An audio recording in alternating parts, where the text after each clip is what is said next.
Welcome back to the Fanspeak Network and our final Sibling Showdown of the 2024 best ball draft season. We are going to get to that in just 1 minute.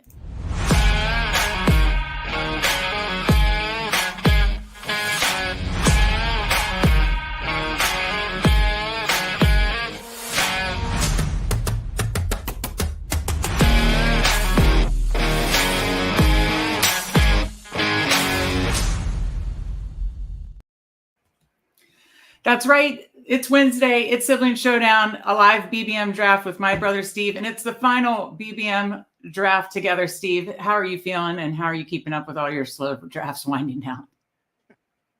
Still going strong on those. Probably still have like 100 to go. Oh my God. On just underdog. Yeah. So yeah, it's something. I assume you have plenty of action that you then want to get down fast, basically up until the start of the season on Underdog Drafters and DraftKings, right? Yeah. Okay. But we need to turn our attention to in-season, and I need to take a moment to tell you what we got planned in season. While we are bummed that basketball season is winding down, it's been a fun summer. We appreciate if you've joined us along the way. By the way, if you haven't, please subscribe or tell a friend. But because it's been a fun summer, we've been in the streets, best ball draft streets, 4+ drafts a week, doing strategy shows, all sorts of good stuff, a lot of stuff on fanspeak.com. It's been fun. We hope you have enjoyed it. But what we've got coming, I think, is even more exciting. So again, please be sure to make sure you're subscribed or tell a friend, because this is what we've got coming in season. We're going to cover you every way possible for all your DGen needs, whether you are in the sports betting streets. We're going to have 4 to 5 sports betting shows a week. Underdog dailies, we're going to have you covered there. We're going to have a show or two a week there. We are going to have DFS show content. Steve and I are going to do a DFS. And if you want to know our background, Steve and I have been playing DFS for over 10 or 11. I think we started in 13 or 14. So yeah, 13. So we've been playing DFS for over 10 years. We've been in legal sports betting states for over 2-3 years or whatever. So we've been very active there. And we really got into the underdog streets last year. Steve had a lot of success last year in the NFL season in both DFS and underdog dailies. He had a massive short slate hit on Thanksgiving. And then that weekend had like a 75K plus Sunday on short slate. So we know what we talk about, and we have a lot to, I think, offer you for both DFS or for all of DFS, underdog dailies, and sports betting. I've honestly gotten a ton more into sports betting. I was positive units on both anytime touchdowns. I talk about anytime touchdowns all the time, and alt props last year. Had plenty of days where I won several $100s on a $5-10 bet in the SGPs with those alts and anytime touchdowns. So we're looking to run that back. Steve had success with underdog dailies. Andrew won 5,000 underdog dailies. Spread and Tyler are both profitable sports bettors. They were up units last year. I know Justin did well in the underdog dailies. So all of us have experience in all this stuff, and all of us have had success in all of these areas, and we want to bring it to you this season. So again, stay tuned. We are going to have multiple shows, likely 1 to 3 shows every day, Monday through Friday in season. Steve, any thoughts? Did I cover it all of what we're doing in season? Yeah, no, I think you covered it. And yeah, as much fun as the best ball season's been, very excited for the NFL season. One, to see how our best ball teams do. Yeah. And to, like you said, it doesn't stop. There's DFS, there's the underdog dailies, sports betting, there's just a lot to keep going. Yeah, absolutely. Jamie joined us earlier on the Sports Betting Show. Check out, we did NFC last week, AFC this week, talking futures bets. So Jamie joined us there. Hello again, Jamie. Good to see you. So yeah, no, and I love best ball, but we don't get to feel the fruits of our labors till literally, Christmas, New Year's, basically. The great thing about in season is, we can kind of feel the fruits of our labors and really feel hopefully some profitability along the way, each week. And we have real football to talk about each week too. And that's really fun too, because speculating, projecting, hypothesizing, and doing everything we've done all summer long. Again, it's been a ton of fun, but I am ready to talk real football. I think the overhand analysis of Kyron Williams being a punt returner, I was like, okay, I'm enough. Let's talk real football. So one last question before we get started. Again, I know you are going to be finishing up all your best ball drafts like basically up until the season starts. But we're going to be rolling out our in-season content plan, and look for a video Monday from me, basically, and an article on Fanspeak with our full content plan on Fanspeak Network. But what is your favorite? What is the aspect you're most looking forward to? Is this particular type of bets, a particular type of DFS slate? Is it underdog dailies? Is there one thing that you're looking forward to most this season, Steve? You know me, it's anytime touchdowns. Yeah. I would say I do, between DFS and the underdog dailies, I enjoy those, underdog drafts, the six round drafts. They're quick, they're fun. You can just rip a bunch of them and get exposure and, take some stands and, Yeah. I know you placed high in one last year. Was it a short slate or was it a full slate one? I can't remember. Was it a short slate? It was a playoff slate. That's what I thought. Okay. Yeah. And I know Andrew finished like third place or something, 5K. And I believe it was a full slate. They already have, and I'm going to switch to this graphic because this applies to best ball overlay. So they already have the first, it's not battle royale, but it's another type of contest. So underdog has the contest, week 1 contest up already. Obviously the big battle royale is coming. And then they do all they do like single entry and all different types of contests as well for each slate. And then they offer short slates. And that's why I asked you about that. So, they do plenty of different offerings for the underdog dailies, which is nice too. But at the bottom, you'll see best ball overlay. You'll see it in our draft. And I need to do another update, but check out bestballoverlay.com. Use code Fanspeak. You get $10 off, just $20 a month. It's hopefully helped you during this best ball season, but it's going to help you in the battle royale streets as well to help see everything of correlations. I think it's going to have Vegas totals, weather, all sorts of high-end stuff. And obviously you can see exposures and combinations and that kind of stuff. And if you're building out big portfolios for battle royale and the underdog dailies, that's very important. So check out best ball overlay. Steve, I know there's a lot of camp news preseason cut news. We can talk about that as we get going. I'm going to go ahead and bring underdog over. Let me do that now, and then we will get into a draft. So if you want to join a draft with us, I'm going to join on my phone, and then we will, I will pull it up over here. But so I am joining. Let me pull up. See, what percent are we to BBM? It's got to fill probably Friday or Saturday, right, Steve? 92%. So I wouldn't be surprised. I'd say Saturday, Sunday. I mean, Hayden and them were projecting Friday, so I don't know. I wouldn't be surprised if it's Saturday, but bottom line, just a couple of days left of BBM draft, so that's why this is our final BBM Sibling Showdown of the season. So let's make it a good one, Steve. So I'm going to count it down. If you want to join us, we are joining in 3, 2, 1. I'm hitting enter. And it's slow. And it says draft starting soon. So the room filled up. And now let me bring over the draft and find it amongst my slows here. That's always fun. Luckily, they're winding down. Steve, you're going to have to help me find it. I always mess this up. There it is. BBM. Okay. What pick number did we get? Oh, come on. Don't be 12 to finalize the season. 10. Okay. Hey, I could take another Garrett Wilson share. All right, Steve, last draft of the season. Any exposures you want to push here in our last draft together? I'll ask you that first, and then some, obviously cut news. Nobody necessarily specific comes to mind. We'll have to see as we go.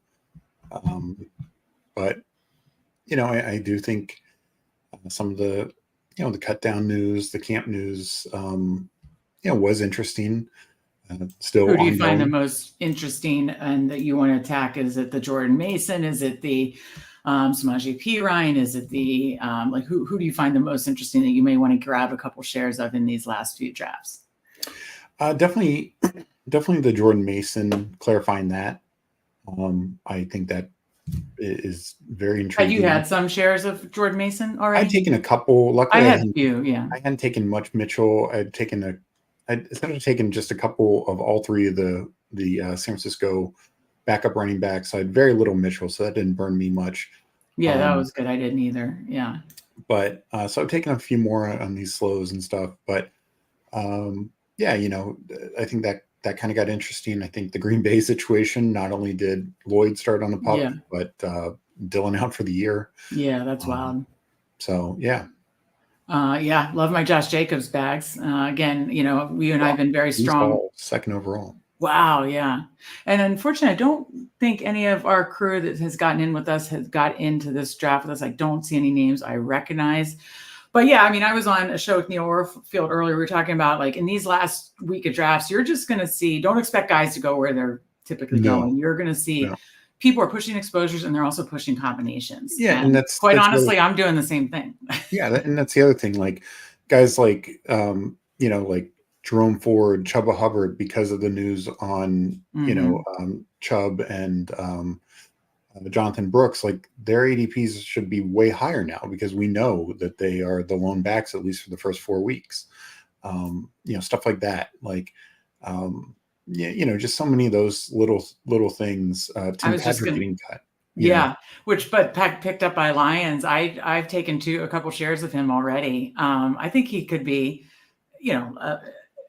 rotate I think the Lions number 3 wide receiver 3 is going to be a rotating role, and I kind of think that's intriguing with Tim Patrick to the Lions. And then Noah Brown signing. Whoa, Marvin Harrison 7. Woo. Noah Brown signing with Washington is definitely interesting. Oh my God, Justin Jefferson might be there at 10. What the hell? Or AJ Brown. Damn. I'd take AJ Brown. I want more Garrett Wilson. I would take AJ Brown. God, Steve. All right. I guess I have 15% Garrett Wilson.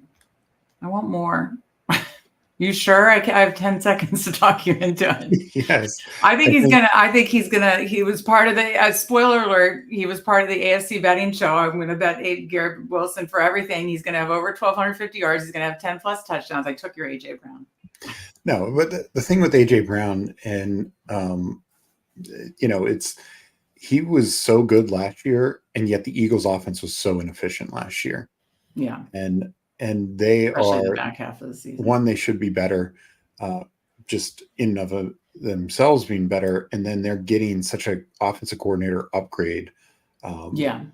We've seen what Kellen Moore's done. We saw what he was doing last year with the Chargers, who were the walking wounded last year. Yeah. And then we've seen what he's done with the Cowboys in the past, who in the past, they've been the walking wounded. 2 years ago, Dak missed games, Zeke was missing games, Pollard was missing games, and they were top offense.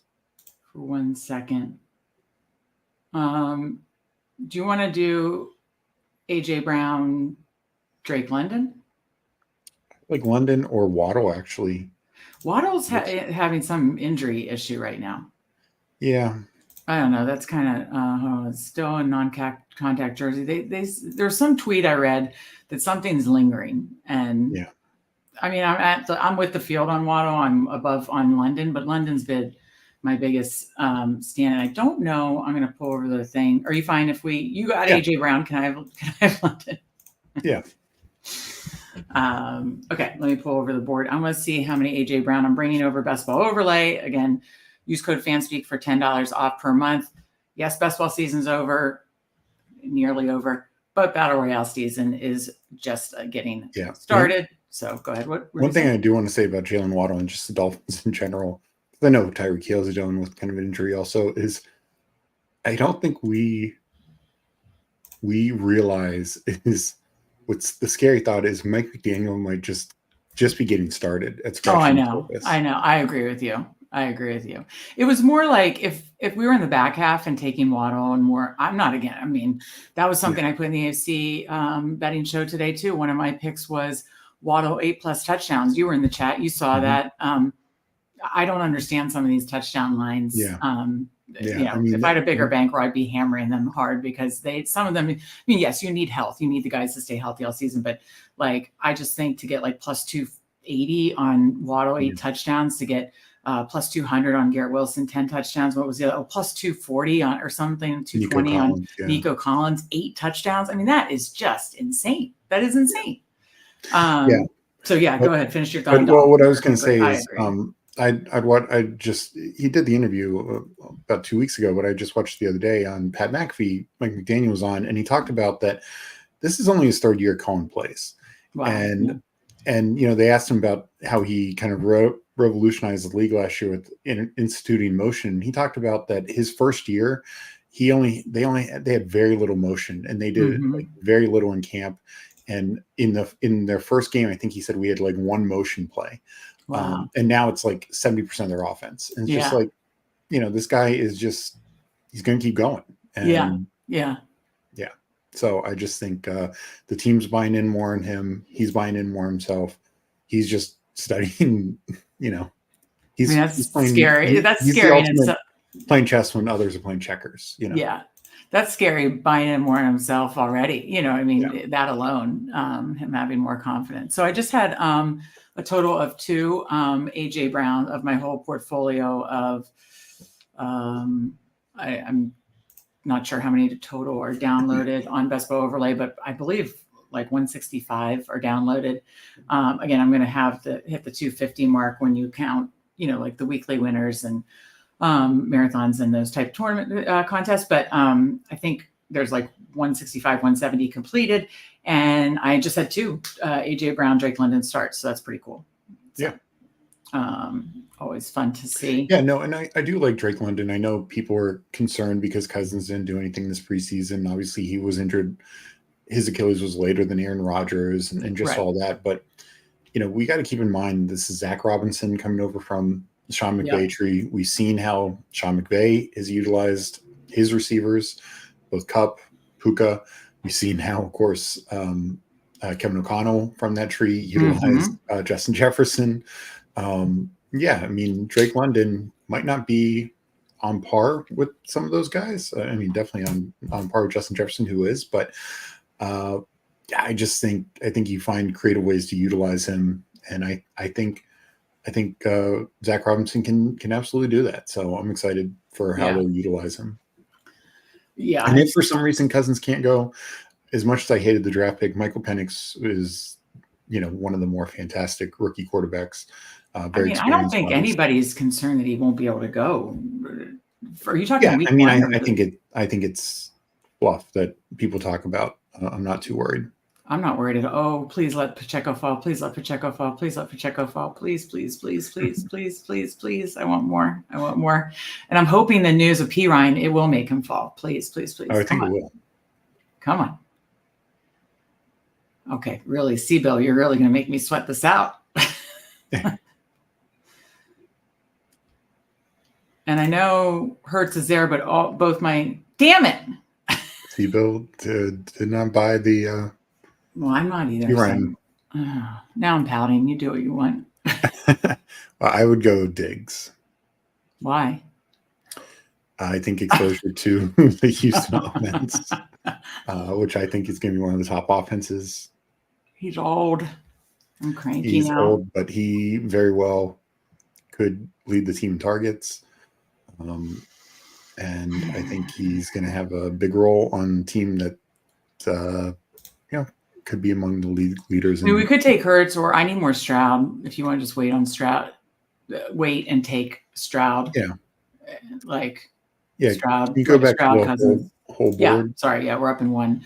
So Pittman, Laporta, Etienne, Rice, Flowers, and what I was hoping to do, and you knew this already. I have 20. Well, what do you want to do? And I'll tell you what I was hoping to do. I'd say Etienne. I don't like Etienne. I'd rather just take Jacobs. Yeah, we could. Why do you like Etienne so much more than Jacobs? I think Jacobs especially is an elite role right now. Yeah, I want to do some kind of anchor here, but we have go Jacobs. It's definitely a clear path to start the year, no doubt about that. Etienne, I just think last year was, he was 4th in total points, 6th in points per game, 6th or 7th in points per game.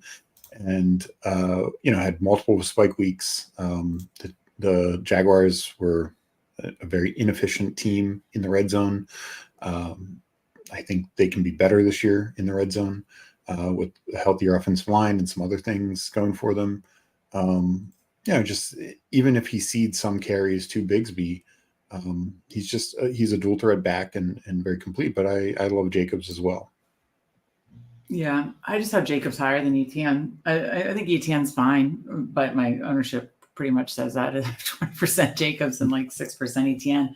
I'll be near the field with ETN, and then Jacobs I'm way overweight, which I was talking about in Neil's show today. Is hysterical that like I started this draft season, wrote an article about things I did right and I want to do more of, things I did wrong and I want to do differently and better. And one of the things I wrote about was like, watch your exposure of players in the first 5 rounds. And I literally have like 6 players, Jacobs being one of them, that I have like 18, 20+% of in the first 5 rounds. And I'm very high on Garrett Wilson, Bijan. I have between like 12 to 14, 15% of them in the first round, but then like second through like 5th, 6th round guys, they're, let's see, I can scroll through and see them, or just know Cooper Kupp, Saquon Barkley, Derrick Henry, Pacheco. I'm not quite there, but it's high. Josh Jacobs, Calvin Ridley. And so I didn't listen to my own advice. So I just pray to God they stay healthy. I couldn't handle their value. You know what I mean? Yeah. Like all season, it's like mine as you say that. Yeah, like all season, I was like, well, get it now. They're going to go up. You know what I mean? Like, and then they didn't. And so I just kept taking them. And then I wanted to mix up the combos. And that was something I was about to say as we're talking this through. And I was still pouting about the Pacheco thing, was I have literally, and by the way, check out our show. We did a show on our 3 biggest stands this year. And you can probably tell by a lot of our drafts, and I don't know if we'll accomplish it in this one, is double anchor. And that means like at least 2 in the first 6 rounds, because obviously double anchors, the way they go this year, you can get 2 anchors in the first 6 rounds. So double anchor in the first 6 rounds is like both of our biggest stands. And so I literally made a chart. I use Best Ball Overlay, but then I use Best Ball Overlay to see all my combinations of all those running backs. And the one I cannot get is Jacobs and Pacheco. And so I was like, oh my God, we're going to get a Jacobs Pacheco here. And we almost did. But Bill said no. And yeah, exactly. He said no, man. So anyways, the quest continues for a Jacobs Pacheco stack. But that's okay. Okay. We are coming up on our 5th round pick. So we started, and I'm sorry for all the pouting. I just really wanted that stack. And, I know I need more exposure to Houston. So here's the thing.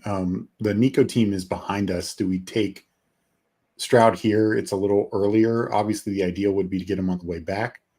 But the Nico team, I believe, is I don't think the Nico team has Mahomes. No. Oh, they took Mahomes. Okay, good. Yeah.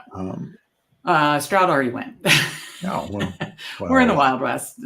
I mean, usually that's what you do. You say, where's the Nico team? What do they have? The Nico team has Mahomes. Okay, we're good. We can let it come back to us. Nope, you cannot in these streets. You have to, if you want to stack, if you want a guy, you got to go get your guy. That's why this point of the year, like I really like, someone asked me that in another show today, how much do you focus on ADP, early? And I said, most of the season I did pay attention to that. But right now, it's just go get your guys, go get your combos. Okay, so with a 0-1-3 start and us on the clock, Christian Kirk, Xavier Worthy, Kenneth Walker. Do you want to do a Dunze and try and get Caleb? Yeah, I need more. Keenan Allen or a Dunze, either one of them. Okay, 14 seconds. I'll let you decide. We might be able to get a Dunze later. Do you? Okay, take Walker. Worthy or Walker? Do you want Walker? And we'll get one of the Bears guys on the way back. Walker? Yeah. Okay, so we'll do Walker, and then we'll get one of the Bears guys on the way back. I like that because that gives us the double anchor that we talked about. 2 running backs in the first 6 rounds. They're both week 10, but yeah, we'll get 3 more running backs that won't have week 10. So just make sure the whole board, you would have an Anthony Richardson. For some reason, he's been falling, I guess, because he had a kind of a crappy dress rehearsal game, but I think that's an overreaction.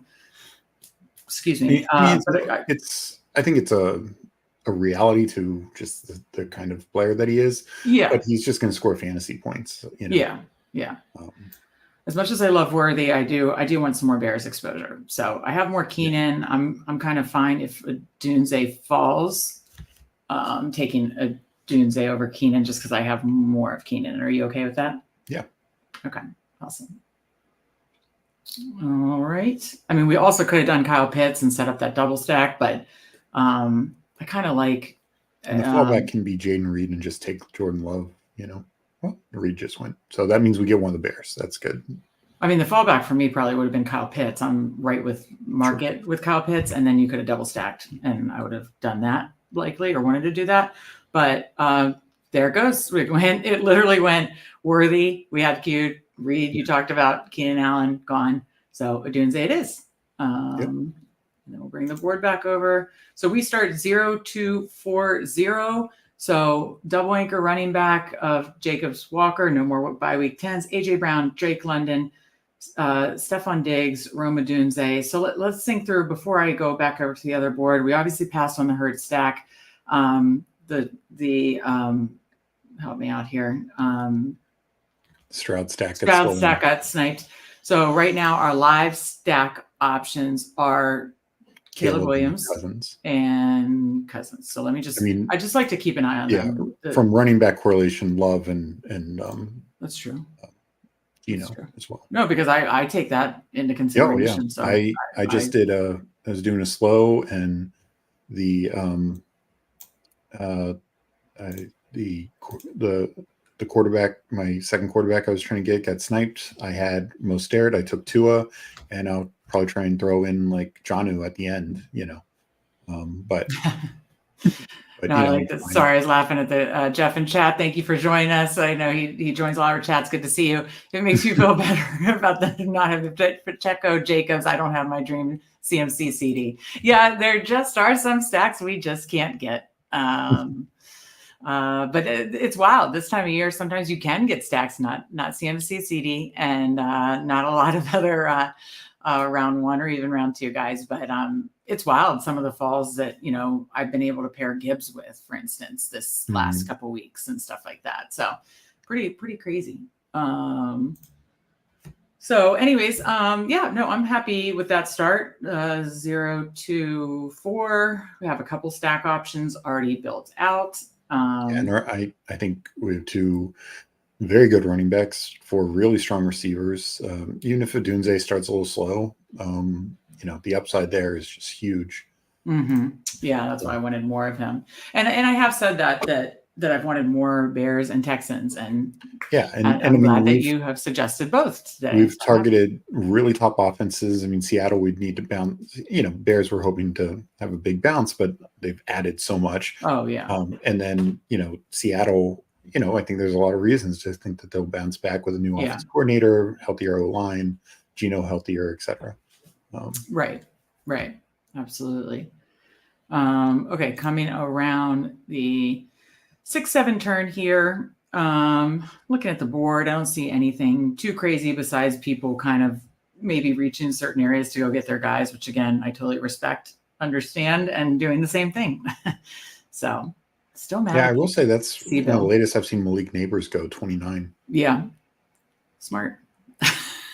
Yeah, and that's where if he was going there normally, I would be taking a lot more of him. Mm-hmm. If he was going more mid-third, I'd be more interested instead of like early third, late second. Right. Yeah, I saw the chart again. I know Sam Sherman posted it a long time ago, and someone else, maybe it was Jacob Gibbs, someone else on Twitter posted a chart similar to, I think it was Jacob Gibbs on Twitter had posted a chart similar about rookie receivers, the history of rookie receivers, fantasy performances. And, you look at these historic rookie receiver performances. And again, I was just eyeball testing it. And it's not like I looked up the stats of every single one of their quarterbacks, but most of them were at least very good quarterbacks to elite. 100%. At least a bit like Odell's rookie season. Odell was on the list. I mean, I would still consider Eli Manning at that point a very good quarterback in Odell's rookie season. I looked up, in fact, Eli was one of the few that I did look up because I was like, oh, did he already start getting dusty? And I was like, no, he still had a ton of yards, ton of touchdowns that year. Mm-hmm. Okay, we're coming up in a couple.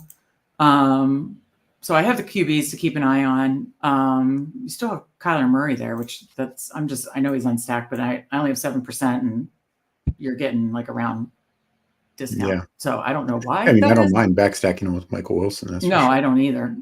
So that's something to talk about unless Bill wants to snipe us again. And then running backs, Aaron Jones, Ramondre. Yeah. So Montgomery, Mostert, some of my favorites. Okay. So he took they it. all Yeah. got taken. There he goes. There goes Bill sniping it again. Where did Najee go? We'll figure that out later. Anyways, what do you want to do here? I mean, I always love some JMO. Yeah, I don't mind JMO or Hopkins. I think Hopkins is one of the best values out there. What pick number? We only have 1-5. Yeah, I think you're taking a ton of JMO too, though, right? I am, but I think Hopkins is an even better value. Okay, so we have 025 up at 87. If we want Love, we take them there. We'd obviously have to backstack them. I do want more Jordan Love, but we kind of have to decide between Caleb could fall actually. So you could get Caleb would kind of be right at our next pick. Yeah, he's been going earlier most likely. So the question is there any like value that stands out to you on the board? Ferguson is one that is interesting. I've seen Dak fall sometimes, which is just stupid. I don't mind Ferguson. Ferguson actually. Well, but then we're passing on Love. That's where I would go Ferguson because I think it does. Dak has been falling. I think it opens up Dak potentially falling back to us. I know we're passing on Love, but I don't think we'd be getting Dobbs, and Wicks has been going up. So I don't know if we'd get Wicks. I mean, we'd have to like stack with Musgrave, I like Ferguson. I think Ferguson has a chance to be better than where his tight end ranking is. I really wanted to get my Love to 15%. I don't think I'm going to make it there, but I guess I'm at 11 now. I guess it had to be like 12, 13, but yeah, it's just hard. He's gone progressively higher through, and I've been taking them all draft season, but I think because I do take a lot of guys near him a lot, like Dak and Purdy, that, I just have gotten a little bit less, but I do, for my last few drafts this week, I am going to try to get some more Jordan Love. Love is probably the easiest guy to stack because he doesn't go too high like some guys. Yeah. He's got two receivers that go ahead of him. But then he's got like 3 to 4. And then a tight end that goes behind him. Yeah, it's very easy. Exactly. And that's why I think he's been going up in the last few weeks, is just people realizing this, there he goes, is just an awesome offense. And then, whether you have, let's see if they had, they didn't, but love what they did. Bijan Gibbs hit some running receivers that I love. Like, they got Tank Dell, Pittman, Ridley, Godwin, Keon Coleman. Then they're clearly, I would guess, going to backstack them. So, where did Najee go? Okay, so he went 74. Yeah, I mean, Mostert's been going up. A lot of my running backs, and I'm glad I hit these guys early. James Conner goes in the 6th round. Way up. Yeah, not which he should. But ahead of Mixon.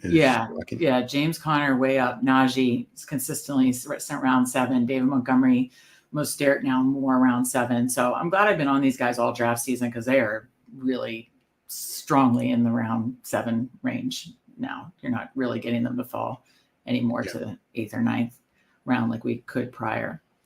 So, Kyler, Bill stole a Kyler fall from us. Bill, this sharp drafter taking all our guys. And then, we go Hopkins, Ferguson. Maybe we get a Dak fall. He has been falling. I don't understand it.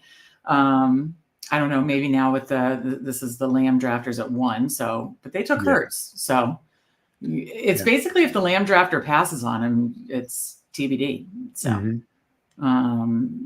Or I should say, there's a definite decent chance that he could fall if the Lamb. It really comes down to does the Lamb drafter take him or not. And a lot of people are taking elite quarterbacks with top 5 round quarterbacks with CeeDee Lamb, and I will say now that CeeDee Lamb's back, as opposed to like the whole Jamar Chase stuff. You would think more people would take Dak or not let him fall, but we'll see. But yeah, Jordan Love went, Joe Burrow went, Jaden Daniels went, all around 8. We're coming around the 8-9 turn, and we'll see if basically I would love if we could get one of Dak or Caleb here. Yeah. Because, we have some other potential back stacks set up with Cousins, Levis, that kind of stuff, but it would really be nice to anchor with one of Agreed. Dak or Caleb.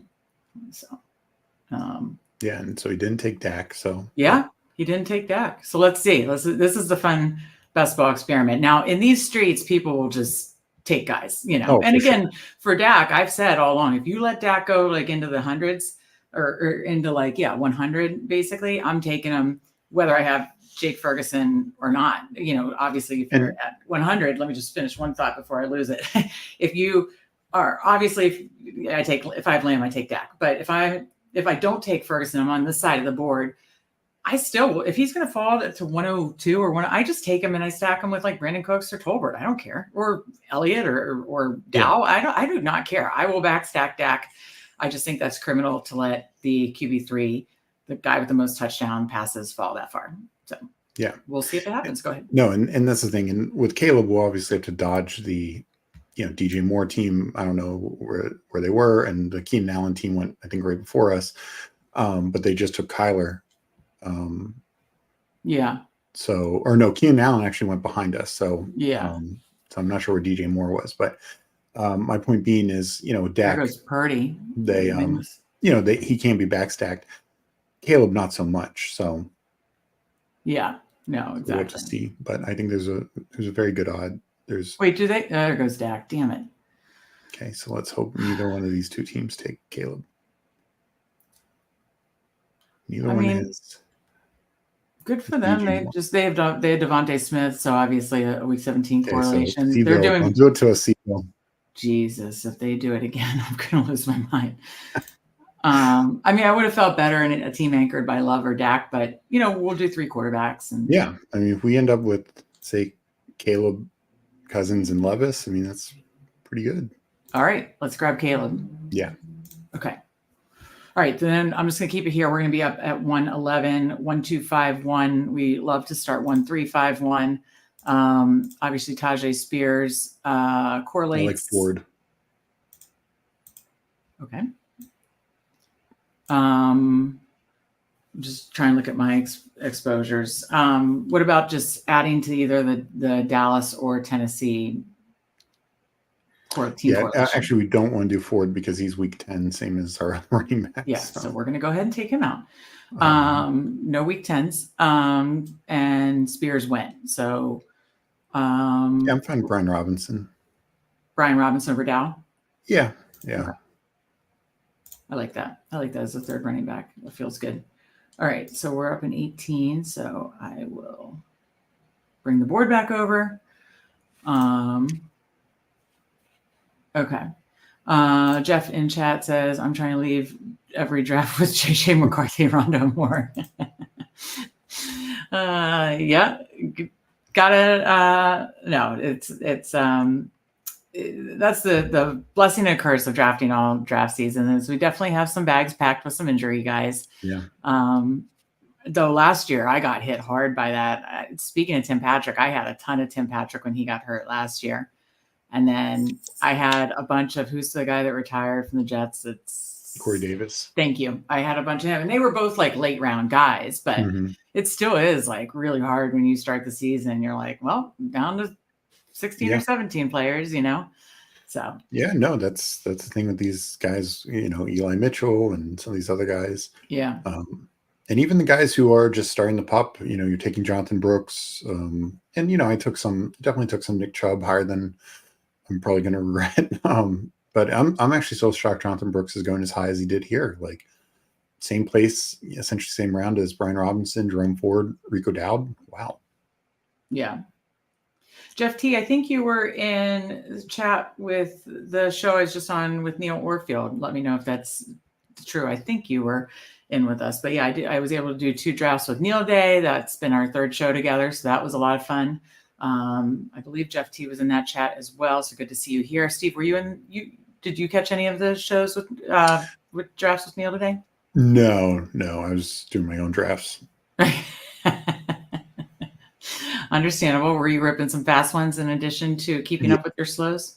Yeah. Okay. All right. So we'll be back up again at 1:30 and 1:38. So, I mean, 1:38 is kind of probably where we would want to take Cousins because you can't really let, quarterbacks fall these days.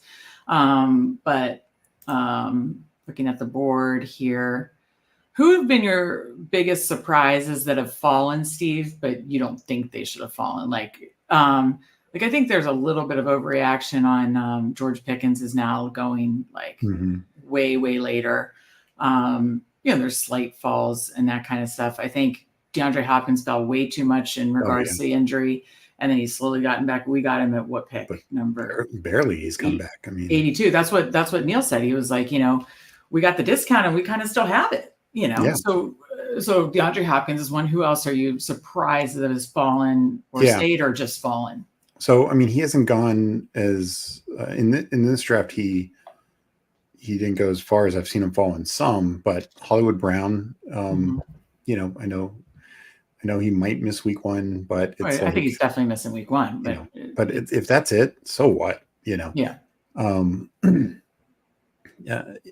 Travis Kelce and Mark Andrews both missed week 1 last year. They were tight end, 2 and 4 in terms of points per game last year. And I know this is a different position, but I mean, Hollywood's just going to be attached to the best, one of the best quarterbacks in the league. Like, sign me up. Yeah. I mean, so that one's shocked me. I think one that I'm surprised we've not seen move higher. Keon Coleman. The last couple of years we've been essentially killing ourselves to get the Bills' top receiver in Stephon Diggs in the first round. And now the first receiver is going in the 70s. But I think the top receiver is going to be Kincaid. So I mean, I'm fine with that. I don't care even if he has the Travis Kelce role. Like I still think the number 1 wide receiver on that offense is going to be better than the 70s. Gabe Davis was in the 70s the last couple of years and has more than paid off that. I kind of have agreed with you and should have gotten more, honestly, on Shakir being kind of. I mean, honestly, I think all the Bills receivers are underpriced. I mean, I think Curtis Samuel is the lowest upside, but even him, it's just like, I know the fear that the Bills are going to just throw less under Joe Brady and all that kind of stuff. It's just, when you have Josh Allen, I just don't see that as a long-term winning strategy, especially when you're playing teams like the Dolphins, a Jets team with an Aaron Rodgers, stuff like that. Okay, so we're on the clock in 1, and I don't think we need to worry about tight end right now with Ferguson. Receivers, it's a slightly past ADP, but you have Mike Williams, Darnell Mooney. That's been they're my favorite 130s clicks. Then running backs, don't love it. Ty Chandler, absolutely love. We're on the clock. And then, of course, you got Kirk if you don't want to take it to Chance. So we're up. We have 2 in the next couple. What's that? You want to go Mike Williams? Yeah. I mean, it builds out another stack if we did get sniped on Kirk. Yeah. So exactly. That was my thought. All right. How many week 12? So we have 2 week 5s and 2 12s. So as much as it's hard to pass up Ty Chandler here, I absolutely love him. You can see by my 19%. I think if Kirk falls us, we got to take Kirk, right? Yeah, I agree. So that would start us, if we're able to, with I'll wait to say it until we get it. Okay. Have you taken much Jalen Wright? He just went. I have not. I mean, I've just taken most air. Very, very little. Yeah. I know he definitely looked explosive in the preseason, but it's just so many mouths to feed there. Yeah. All right. Let me bring up the board. So we started, let me just kind of let's see, we're through what round? 12. Through 12, we are at 2, 3, 6, 1. So probably our standard build of the 3, 5, 7, 3. I was going to read the team. So 2, 3, 6, 1, Caleb Williams, Kirk Cousins, Josh Jacobs, Kenneth Walker, Brian Robinson, AJ Brown, Drake London, Stephon Diggs, Roma Dunze, DeAndre Hopkins, Mike Williams, and Jake Ferguson. So there were a couple stacks we were going for that we didn't quite get. like obviously Stroud and Dak, and but we were able to secure, as you can see, the parentheses means we've correlated, and if it's underlined, it's a bring back if you're using best ball overlay. So we were obviously able to stack up Drake London, and we have a Brian Robinson bring back there, and then Caleb Williams and Roma Dunze. So like the start there. Now I can pull up the board. Okay. So any other fallers that you're seeing or risers that you're seeing that you want to grab more of? We talked a little about Jordan Mason, Samaje P. Ryan from Cut News. Any other risers that you're like, well, it's a price to pay, but I do want some shares? You mentioned Jordan Mason, obviously, but everybody's doing that in the 13th, 14th round now. So who else are you targeting in these last days of drafts? Just some guys that I've continuously been on. I want both of the starting Chargers running backs. They've been listed 1A, 1B the entire time. Everyone wants to pivot to Kamani Vidal. We'll see. Hopefully Hassan Haskins signing doesn't even knock Vidal off. That's another Michigan man for Jim Harbaugh. But did they sign him today? Yeah, they picked him up off waivers. Okay. But no, the reality is, Greg Roman brought in both these guys that he knew from the Ravens. He knows the team, knows the system. They're both extremely talented when they've been on the field. And I think they're going to be the guys to go in this run first team behind probably one of the best offensive lines in the league. So I've been taking them because while Dobbins has gone up, neither one, this is, and we talked about all year, the Chargers are a team where their offense, it's going to be vastly different than it was a year ago for sure. But last year we were taking Eckler in the first round, Keenan Allen in like the third round, Mike Williams and Justin Herbert in like the fifth, sixth rounds. We just had to pay this insanely high price for the Chargers. And this year the highest Charger is going like Ladd McConkey now at the end of the 70s. I mean, yeah, it's crazy. This is not going to be the Carolina Panthers offense of a year ago. It's going to be at least, no matter what, mid-tier, even if it's balanced, or I don't care what you call it. So, yeah, no, I agree.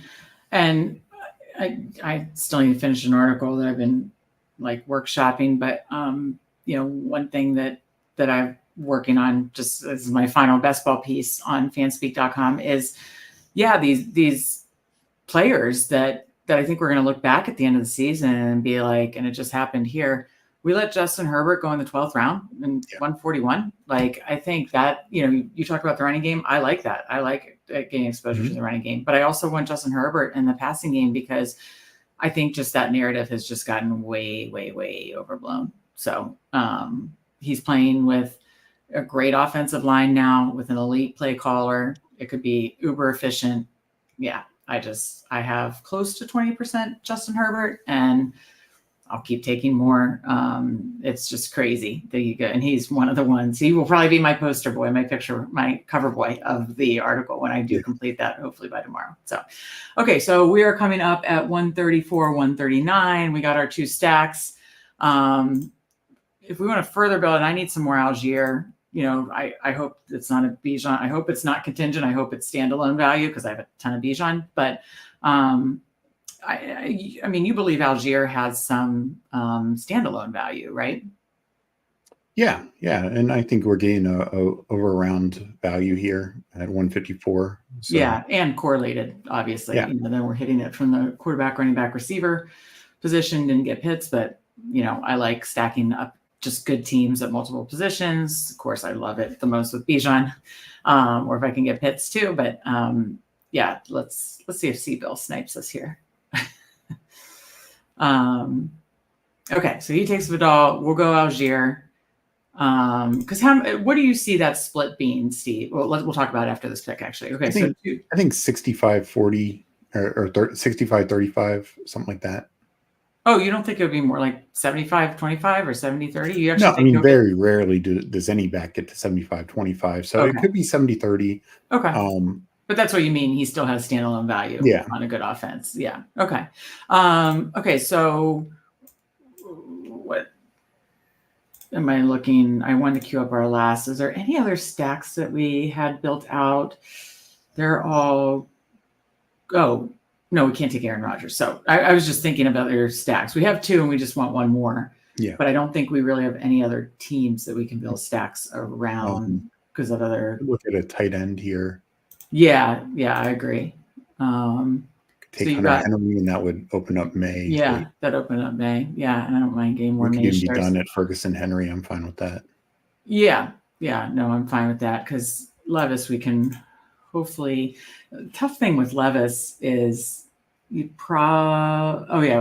coming up again, and then we won't be up.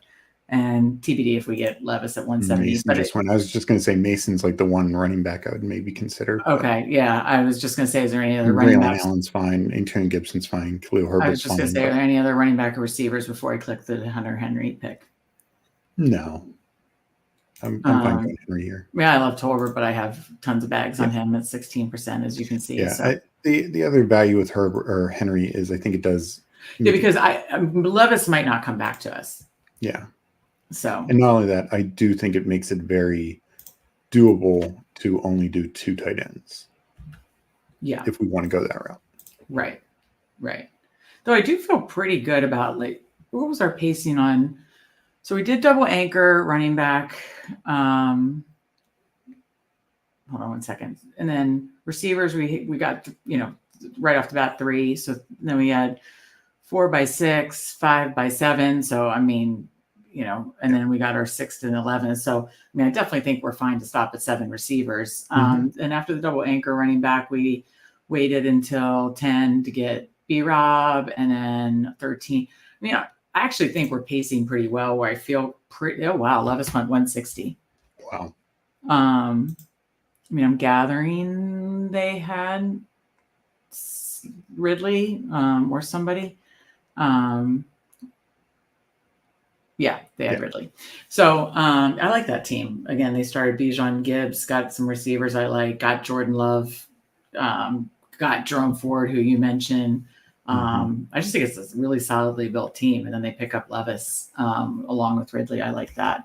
And that's another, in this last week of drafting where people are just kind of going and getting their guys and their stacks and everything. Yeah, it's like you don't try to push it another round in 14 and 15. If you want to stack Levis with Ridley, just do it. So I don't blame them at all for grabbing them there. So I'm glad we got Hunter Henry to open up another stack for us. It sounds like they're going to make the announcement. So is that the only one we're waiting on is Patriots? Yeah, with the Steelers announcing, Yeah, with Steelers announcing Russ, which thankfully we've been on Russ, not Fields, but and hopefully that sticks. But it's just that, and I know there's some speculation it'll be Brissett, but you got to think theoretically it's maybe to protect him from the first 4 or 5 weeks of absolutely dominant defenses that they face. And, we may see May, week 5, 6, somewhere around there. Is that kind of? And then they have I think the European game. So I think there's some speculation that maybe after that, I think that's maybe. Yeah, because those their buys not until 14, but is it then they get wait, how is it where they kind of get a break? Why would the European game be the break or the breaking point? Not that it's a extra break as much as it's just harder to travel and go over there, and it's just extra pressure for a young quarterback. Oh, you're saying do it after that? Yeah. Where a guy like Brissett's just been in the league, Yeah, it's just gonna be a crazier week, different time zone, all that kind of stuff. Right. We get the international games starting right off the jump Friday night. Yeah. That's so exciting. Thursday, Friday, Sunday, Monday. Football is back in 8 days. Thank God. All right. So we'll be back up at 178, 183. Honestly, if we want May, we probably need to take him 183. I agree. He's been going up more. Oh, yeah. Not as much as Nick's, but he's been going up. I think with the way that he played in the last preseason game, the fact that Brissett got injured in that game, the fact that some of the coach speak, there's, the comment that May has played better, or, I can't remember the exact quote, but Yeah. And I think you just see it. I mean, Brissett he's a good quarterback, but he's just not. He's a backup. Like he could be a passable starter, but he just doesn't have the upside that May does. Yeah. Okay, so before May, we could grab our last receiver. We could grab our last running back. Khalil Herbert correlates. I love Tank Bigsby. He's my favorite late running back. I think we need a solid one since we do have 2 week 10 buys. Yeah. So thoughts on that? Because there's a lot of receivers. I'm going Herbert. You like Herbert? Yeah. Yeah, I think he's got plenty of standalone value. Yeah. Okay, so we would have 2 week 10 buys, 14, 12, and 7. Yep. And then he correlates. So I like that a lot. And then TBD if we decide to do a 6th running back, but there's just a couple quarterbacks ahead of May. Yeah, I don't think at ADP of 192, he's not coming back. So if he comes to us at 183, round 16, I say you're fine grabbing him there. Yeah. I mean, and even if Brissett does get announced as a starting role, I think we are more than fine with Caleb and Cousins for the first few weeks. Yeah. Yeah, I'm right with the field with May, and I'm fine with that. Like that's around 8 to 10% was around where I wanted to be with him. So I'm actually lower on the other rookies just because you have to pay a higher price on them. Nix, I have what do I have on Nix? She's gone already. Wow. He just went. Yeah. I want to say I'm like 6 or 7 on Nix. So kind of low in general on rookies as I typically am, but May, I just see the upside. And we saw it in preseason, the rushing upside for him as well, that you don't have to pay the Jaden Daniels, Caleb Williams price on. So, okay, we will grab May. Yep. And I'll bring the board over. We just have 2 picks left. Finishing out round 16 here. Wait, which guy is Jeff talking about? Day 3 pick who's lucky to be on the roster. Do you know which pick he's talking about? I don't know who he's making fun of. Just let us know. I might have missed it. But I'm on hour 4 or 5 of taping today, so I'm not as sharp as I was at 2 o'clock. I like Kamani Vidal. Yes. Good but, call. I mean, people were hyping him all year. Yeah. Yep. Yeah. Oh no, absolutely. Yeah. No, that's funny. You just never know with Jim Harbaugh, but I mean, I have a little Kamani Vidal, but I agree getting like, the other 2. And I said it all along, like if Vidal had stayed in like the 17th, 18th round, that's one thing, to take a shot or 2 at him because you're 2 injury, running or older and injury running backs. Yeah. But the fact that he was for a long time going way above Dobbins, he was going, not too far behind Gus Edwards. And it's like Gus Edwards is just coming off a massive year with the Ravens, been in the Greg Roman system for a number of years with the Harbaughs, obviously. I mean, it just didn't make any sense to only get 2 more rounds of value to take Kamani Vidal over Gus Edwards, a guy who's almost assuredly going to get a couple hundred more carries. Yeah, he's basically saying what you're saying. Yeah, exactly. Yep. Yeah. Got steamed to the 12th round. Ridiculous. Yeah. Agreed. Steve especially agrees. I got sucked into a little Vidal early in draft season, and then I pumped the brakes. And now, where's he going right now? Where'd he go in this one? He went in like the 15th round here, I've taken him some late if it like correlates or something like that. But I agree. I agree with Jeff. It got ridiculous. And that's what happens in the summer. We try to make a little too many, I think, hypothesis and stands on some of these rookies, and want to project them for roles that. And this is just something like, look, we see it just here. Jermaine Burton and Isovias go back to back, and especially with the Chase stuff.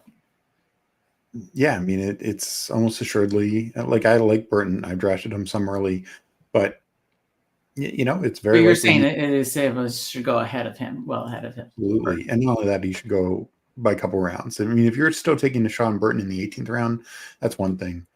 16th round, I think it's a little rich. Yeah, I just haven't gotten my Burton's bags, and it is what it is. I have a sprinkle. And I don't think one really should at this point. I think I did one of my first drafts. I was like, Steve, I accidentally took Burton. You're like, no, that's fine. He's the wide receiver 3, but that was like literally, May 1st or something. And, you're like, oh, it's a good landing spot for him. But this is before we knew like Andre Sovis and what he was doing in camp and preseason. And he earned the job. And that's one thing, as camp news changed. And I mean, Burton looked good in preseason also. It's just Sovis is just more advanced, another year with the team, etc. What year is this for? I can't pronounce his name. This is his second year. I only have 1% Vidal. I took him when he did get that big slide, like after that first preseason week. Well, there was that Athletic article that said he might be a cut candidate. Daniel Popper said he might not even make the team, and I was like, you know what? He slid to like the 17th round, maybe 18th round a couple times, and I just took a couple. But I think maybe only one BBM. Can I interrupt you? Why is Johnny going so late? I don't get it. I said that on Neil's show earlier. Like the fact that he hasn't risen, Mike McDaniel offense with positive Mike McDaniel coach speak. Yeah. Like, is it just the fear of like competing with Waddle and Hill for targets? Like, I guess. And what's crazy, you go after we make this pick. Yeah. Okay. So we're good at. Okay, so we definitely need one more receiver. We're good at quarterback. We need one more receiver. The question is, do we get my guy Tank and go 6 running backs, even though we went double anchor, and just stick with our 2 tight ends? Tight ends are available. Oh yeah, or do we get a 3rd tight end? So Okonkwo, Dulcich, Gesicki, Kraft, Ertz correlates, but with B-Rob who correlates. Yeah, I mean, Gesicki is like the only one who really jumps off the page at me. I say go Tank and get a receiver on the way back. I kind of like that. I feel really pretty good with Ferguson. Yeah. I mean, you need them to stay healthy, but I feel good with Ferguson. I mean, Ferguson we got in the 8th round or 9th round or something like that. So, especially having those 2 week 10 buys, like, you're doing anything to like push your advance rate, opportunities. And we build with running the mindset of hopefully running backs hitting a flex. So, I don't mind that at all. Yeah, we just want the most points from the running back position because that's the position that outside quarterback is going to score the most points. So right, yeah. So I'm fine. Tank's my guy. I like him late in the draft. Do we go? I know they just signed Noah Brown. Do we go De'Ami Brown for more Week 17 correlation against the Falcons? I mean, I have taken a couple. I am looking for low-owned guys in round 17. So he's one. There's Week 17 correlation with Atlanta. We're on the clock. Let me see if there's anything else. I don't feel like we need to push the Javon Baker stuff unless you do. So, yeah, I would go Slayton or De'Ami Brown. I wouldn't go Tim Patrick. I like Tim Patrick. I mean, the thing with De'Ami Brown is I just don't know. I don't know. 4 seconds, you call it. Let's go Slayton. I think people try to bury Slayton. He was the most productive receiver in the preseason for the Giants. So, yeah. Wait, what did you say is the most productive preseason receiver for the Giants? Oh, the starting receivers, yeah. Over Neighbors? Mm-hmm. Really? He missed the one game, but in that game where they both played, he had more yards and catches than him. Okay. Yeah, the De'Ami Brown thing, I started taking him and Luke McCaffrey a little, and then today's no Brown news. I don't know. But then I think about it. I'm like, is the answer just nobody? Is it just Terry McLaurin? We like the running backs, and if Zach Ertz stays healthy, maybe Zach Ertz. I don't know, or maybe Sinnott. I don't know. I don't. Go ahead. I'd be interested to see about Noah Brown. I don't mind De'Ami Brown because I think he offers a skill set. He offers that deep threat. Yeah. And I think he can be a spike week guy. But to go back to the tight end thing, if you could go to the board. Oh, yeah. Yeah, it's going to go off soon, but go ahead. Yeah. And, it's like scroll up a little bit. Oh, yeah. And, we saw the tight ends that are available. Yeah, I mean, Sinnott going ahead of them, I still don't get that. I mean, Colby Parkinson is attached to a good offense himself. Juwan Johnson is not, but he's been good before. But yeah, I just think Jonnu should be going essentially right with Conklin and Otten. I think Yeah. those three guys should be going. I know you're higher on Otten than I'm not as high on Otten. I mean, he had what, like 2 spike weeks last year? He did, but I also don't think he's going to leave the field this year. And I think that Tampa's going to be better. Their offensive line is going to be a lot better, so I don't think he'll have to block as much. So I don't be surprised if he gets out and routes more. Okay. And his spike weeks were as the year went on, and also he had better playoff weeks. There are 2 playoff games. He had 2 good weeks. Oh, okay. So I took those into account. Okay, no, that's fair. That's stuff that I wasn't factoring in as much, but yeah, to your point, Jonnu should be going, I think, 2 rounds earlier. Yeah. And it's just wild to me. And I want to say, I don't know, 16 to 18% Jonnu. And it's just, I keep taking him because Justin Fields still getting drafted. Yeah. Yep. I mean, I think a lot of people think I saw people, he said, personally, I think it's funny that people are worried about Durham Smythe still. Reason to FUD Jonnu. Anybody seen Durham Smythe play football? That's great. Smythe will steal 1 touchdown from Jonnu this year, and people will say, "Yep, that's why. That's why you don't take Jonnu." Yeah, it's like, okay, that happens to everyone. Hassan Taro in chat. Hi guys, how are you doing, Meg? I'm doing well. Just trying to get through the rest of this basketball season.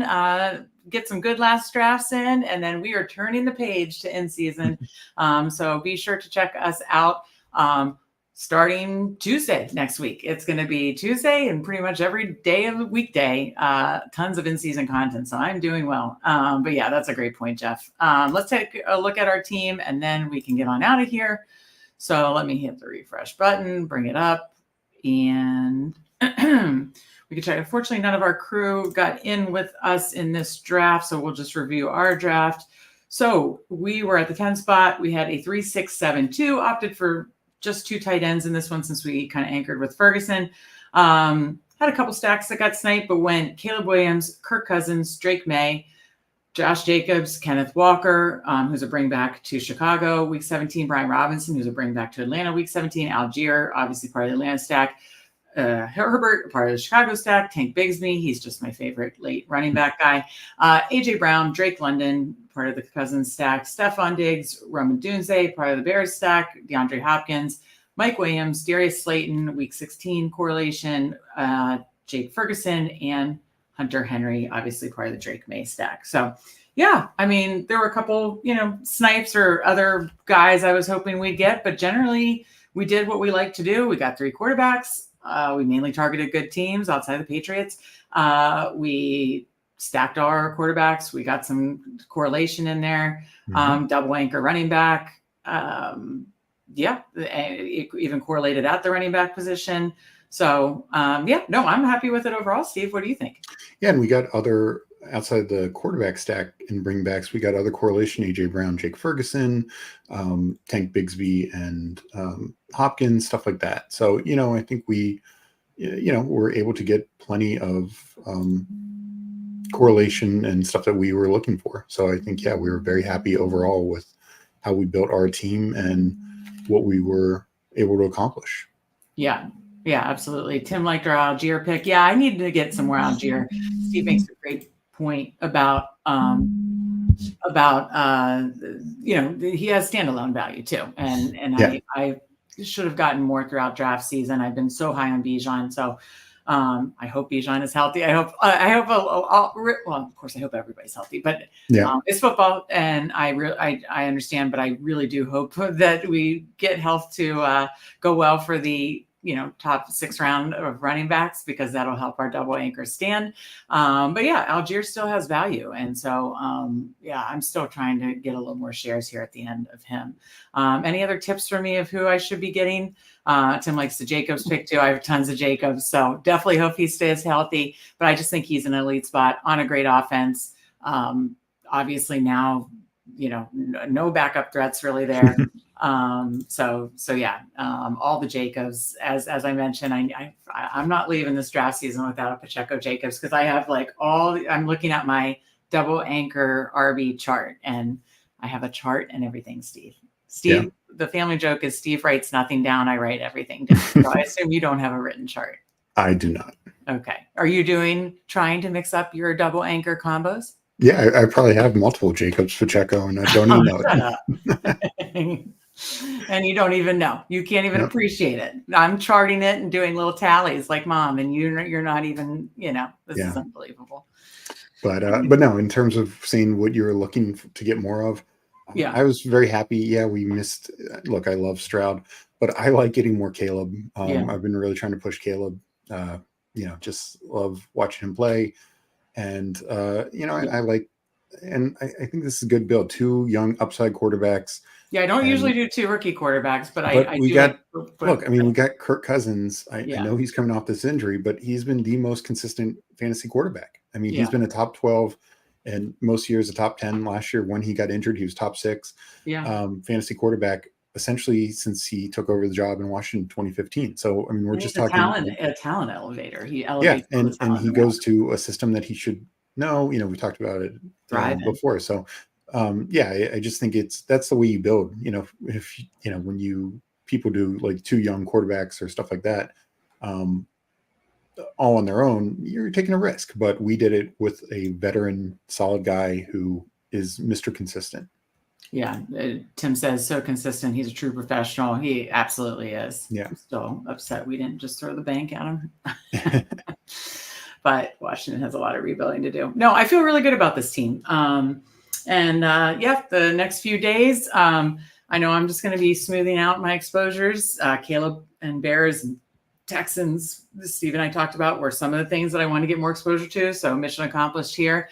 Working on getting combos that I want. We talked about that. So I think we hit a lot of high. We talked about obviously the guys that we, think are going too high or going too low that, we need to get more of because of the camp news. So I think we covered it all. Steve, any final thoughts for the people before we get out of here? No, just, I like how we built this. We started first 6 picks, 2 running backs, 4 receivers. And I thought that was very strong. And we still got, 3 quarterbacks that I like, a lot of upside there, a lot of potential. Still 2 really good tight ends that I like. So I think it just shows like you can do it that way. You can double anchor, still get 4 really good receivers. I love Mike Williams is in that mix also. I think people get a little too hung up sometimes about, you need to just push receiver so much early, or you need to get an elite quarterback early. Sure, sometimes, but this honestly reminds me of last year's BBM winner, where they kind of waited a little bit at quarterback, got some young guys, got some upside guys, and it paid off. In the tune of $3 million. It definitely paid off. No, I always love looking at the BBM winners or the people that place high. He talks about Atlanta being fun to watch. I think it will be just a fun team to watch this year. We're both tied. I think we got exposure to a lot of offenses that I think are going to be fun to watch, potential top offenses, and I'm excited about that. Before we get out of here, or you get out of here, or if you're watching this on replay, make sure you like this episode and make sure you're subscribed or tell a friend. And again, remember, we have a ton of great in-season content coming to you starting on Tuesday. It is just days away from in-season content. And once we start, we won't stop. So look for that here Tuesday and moving forward. The countdown to in-season is at 8 days and counting, and I can't wait. So thank you guys so much for joining us. It's been a wonderful best ball. So this is our last best ball, Steve and I's last best ball show together for the 2024 season. Hopefully we'll have a couple of best ball recap shows throughout the season, and of course as the season winds down. But this has been an amazing best ball season, so thank you to all who have watched us, given us your time during this best ball season. We've had a lot of fun drafting with you, doing strategy shows with you. By the way, check out our strategy show of our 3 biggest stands. We just hammered one and talked about a lot about double anchor running back, but our 3 biggest stands for the best ball season, check that out on the channel. But it's been a wonderful best ball season. Thank you so much. But we're just getting started. Check out all of our in-season content starting Tuesday, and there will be a ton of it. For Steve, I'm Meg, and we will see you next time.